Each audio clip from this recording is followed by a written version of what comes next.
Time of supply is very, very important and integral aspect of GST, rather CGST, because that decides, that moment decides, from then you are liable to pay tax. Okay, time is very important. Say, for example, in your, 12th, the time of declaration of 12th result was much earlier than this year's 12th standard. So times play a very vital role. So you have given very, very elaborated semester one, okay, which started in the month of June itself and went till November. Am I right? Can you recollect yourself? We had just done so many events. But that might not be possible in this particular batch because their admission still going on in September.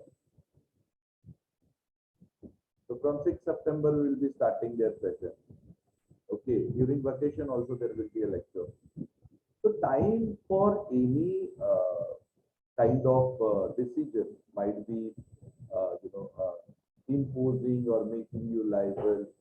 So that's why here for deciding the time, there are two sections of CGST has been dedicated for considering this decision. By these two sections will purely dedicated, which will decide the time, and accordingly, as per their time, they will be liable to pay tax. Okay.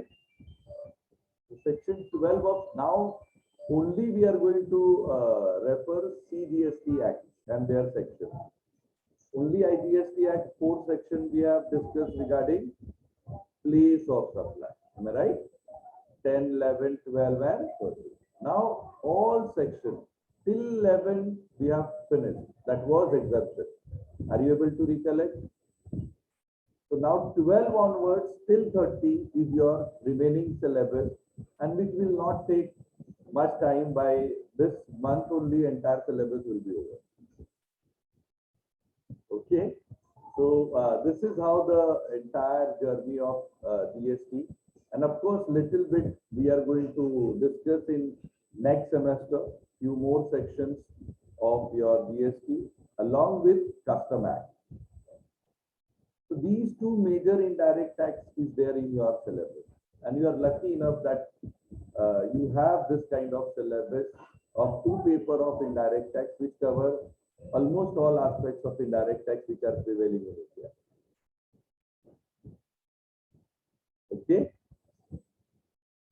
So now, without wasting much of time, we will be going to refer your time of supply, section 12 for goods. Similarly, we'll be having time of supply for services, which will be reflected in section 13 of CGST. Okay.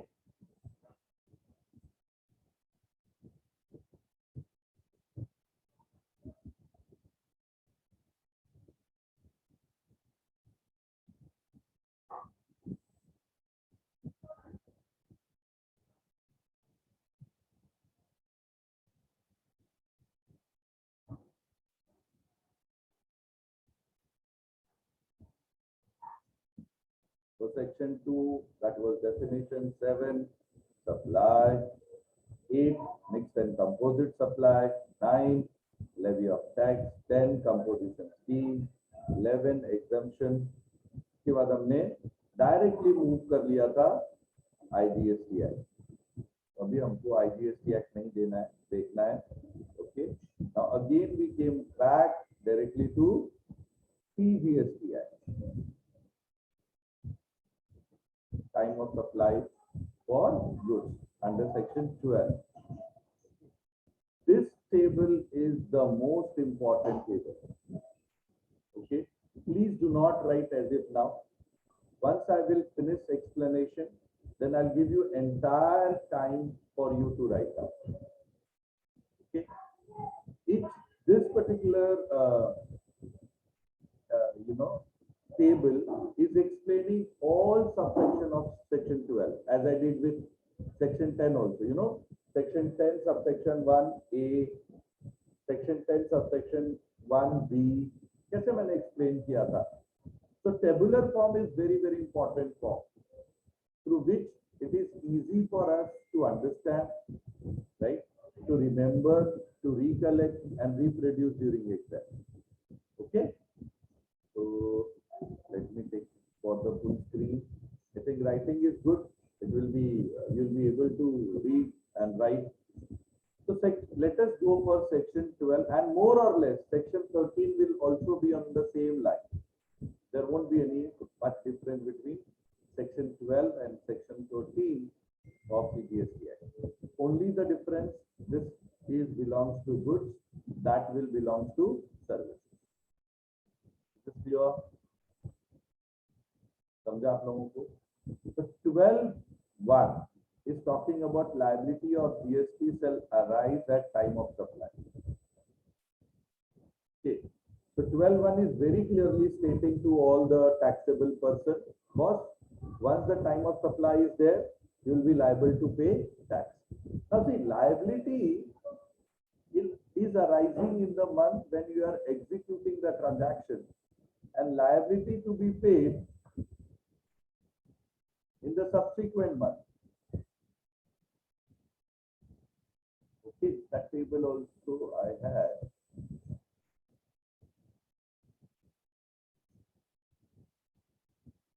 Okay, otherwise during next lecture I'll give you. Okay.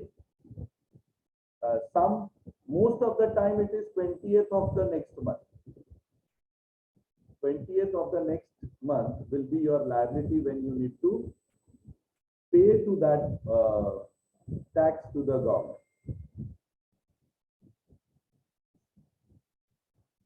Okay, clear है? तो वो मैं आपको next lecture में भी सिखा दूंगा, but right now you please focus on section 12.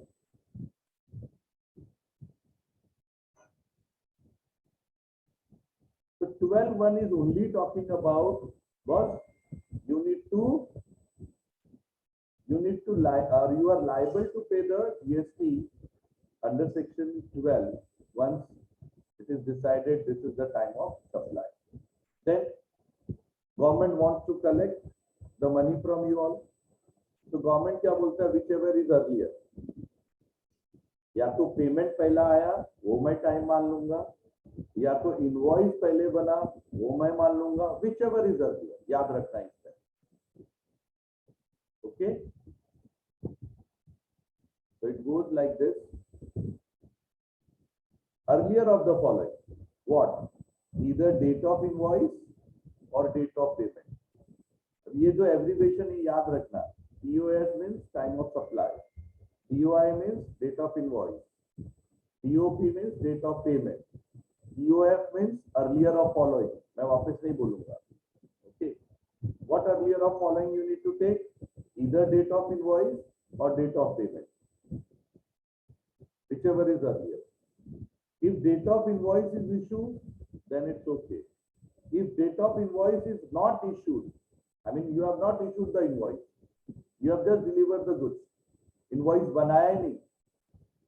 In that case, date which supposed to be issued, यानी ऐसा date, on that date it was supposed that you should have raised the invoice. How you will consider? If the goods is movable,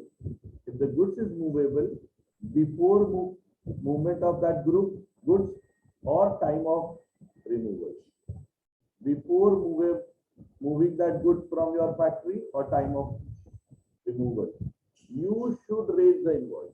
If you are not raising, we will consider that date of invoice. What we will do? We'll consider that as date of invoice, and accordingly we will consider time of supply. Okay. If the goods is immovable, like fixed machinery is there, something which is immovable, you cannot move those goods. Okay, you have seen even in place of supply also. याद है? Section 10.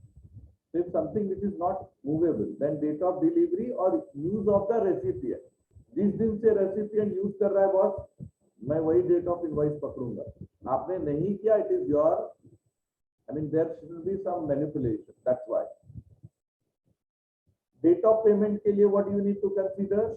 Either recorded in the books or credited in the bank, whichever is early. Recorded in the books or credited in the bank, whichever is early. यहाँ तक समझ में आया? This is all for forward charges or normal charges.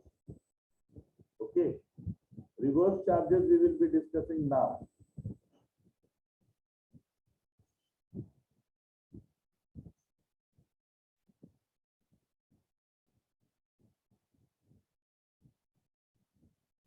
Only one option is given. If the amount is less than 1,000 of the tax invoice, then option is given to the supplier. What kind of option? Either you can take the date of invoice or date of receipt of the such payment. तो इसमें हम लोग क्या करते हैं? Being the supplier, being the salesman, हम लोग वो दिन लेते हैं whichever is later. अगर लेट का डेट कंसीडर करेंगे, मेरा लायबिलिटी लेट आएगा, मैं टैक्स लेट भरूंगा, ठीक है? But only in the condition if the payment is less than 1,000. If it is more than 1,000, then you have to go with this only. Date of invoice or date of payment. Date of invoice में अगर date of invoice is there, no problem. If it is not there, if the goods is movable before or time, removal, delivery, or used by recipient, whichever is early. Okay. Now reverse charges. If the good is there with the reverse charges, then what you will do? Date of, because here supplier is not registered. That is why reverse charges came. Yes or no? इसकी वजह से reverse charges आया ना. So in such cases, date of receipt of the goods, जिसने recipient ने receive किया उसका date, और डेट ऑफ पेमेंट, जब रेसिपिएंट ने पैसा भरा. अभी डेट ऑफ पेमेंट जब भी आएगा आपको यही दोनों चीज लेना है, इधर रिकॉर्डेड और क्रेडिटेड. अभी मैं बताता हूँ, दो एग्जाम्पल ले लो, ठीक है? अगर आपने Amazon से गुड्स ऑर्डर करा, there are two possibilities. One possibility is they are asking you make the payment, and another possibility they are asking you to make the payment on delivery. बोलते कि नहीं?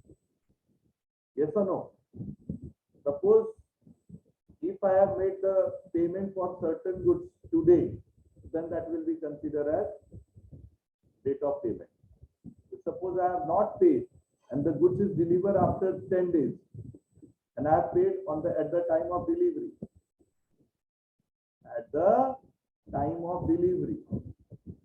Okay, that will be considered as date of payment.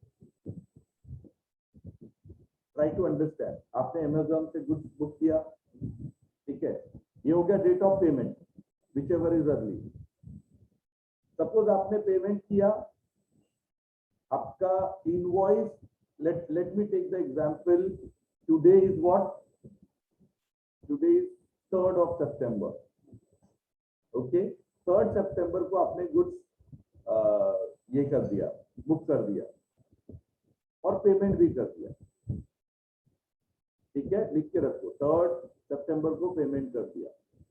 उसने invoice बनाया 4th को, क्योंकि वो देखेगा ना किसने कौन कौन सा गुड्स रेज करा है, और गुड्स डिलीवर हुआ 7th को. आप क्या लोगे? पॉइंट ऑफ सप्लाई और टाइम ऑफ सप्लाई. 3rd लेंगे. Why? Because date of payment is prior than date of invoice. उल्टा case, I have not paid. I am asking, boss, I will pay on delivery. हमने आज order किया, उसने कल invoice बनाया और goods deliver हुआ 10 तारीख को. तो date of invoice is 4th September and date of payment is 10th September. What I will consider then? Date of invoice is 4th September and date of payment actually on the delivery is 10th September. What you will consider? No, 4th September, whichever is early.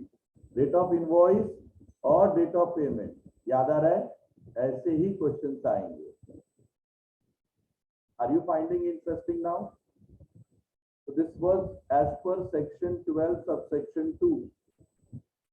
Side by side मैं आपको practical example भी देते जा रहा हूं and कुछ कुछ बच्चों को एंट्री भी लेते जा रहा हूं. Is this clear? Okay. Only the choice, अगर आपने गुड्स 990 का लिया ना, then it is the choice given to supplier.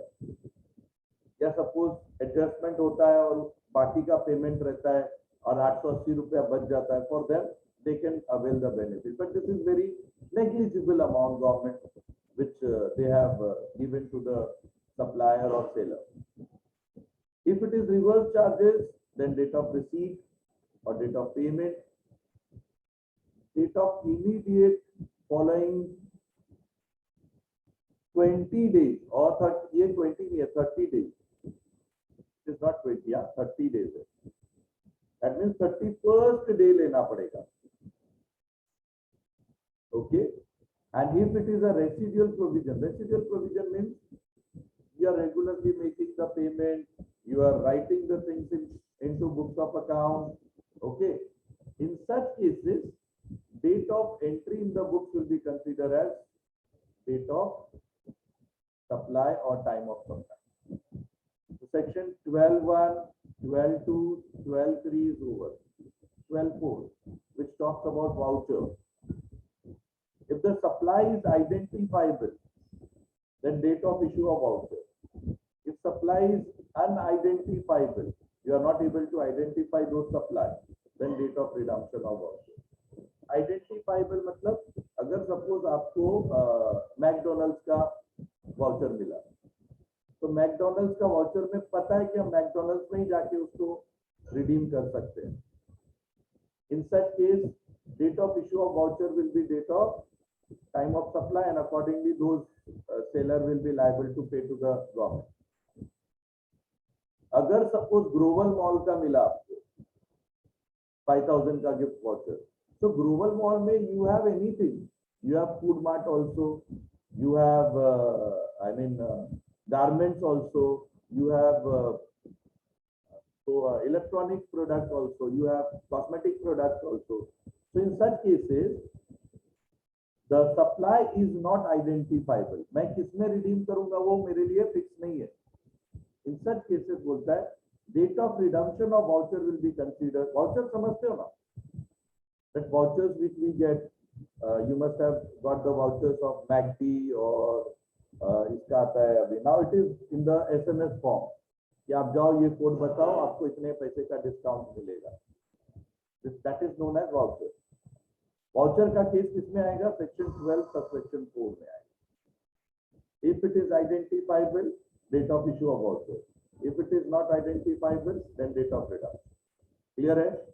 Residual method again. Residual method means you are a very loyal and responsible taxable person. You write everything on books. You file the returns on time. That is called residual method. In such cases, सब कुछ proper चल रहा है तो government को कोई लेना देना नहीं. तो बोलता है in such cases, the periodical returns when you are filing, because in indirect tax GST you have to file the returns on daily basis, on monthly basis. Okay, तो बोलता है जिस दिन को आप रिटर्न फाइल करते हो ना वही दिन मैं कंसीडर करूंगा. Okay, date of filing the return. If it is not filed, then date of payment of tax. This is आप actual tax भर रहे हो, will be your time of supply. And then 12.6, if there is any late penalty or fee, suppose आपने time पे tax नहीं भरा और government ने टैक्स आपके लिए पेनल्टी इम्पोज करा है, ओके, और एनी फाइन किया है, तो बोलता है the date on which suppliers receive such notification by the government कि भाई तुमको एक्स्ट्रा पेमेंट करना है, will be your time of supply. Any doubt? Section 12.1, 12 is regarding this. 12.2 is forward or normal supply. 12.3 is reverse charges. 12.4 is voucher. 12.5 is residual method. and 12.6 is addition in value of supply. Clear hai? Kindly take down this table. This is the most important table for time of supply.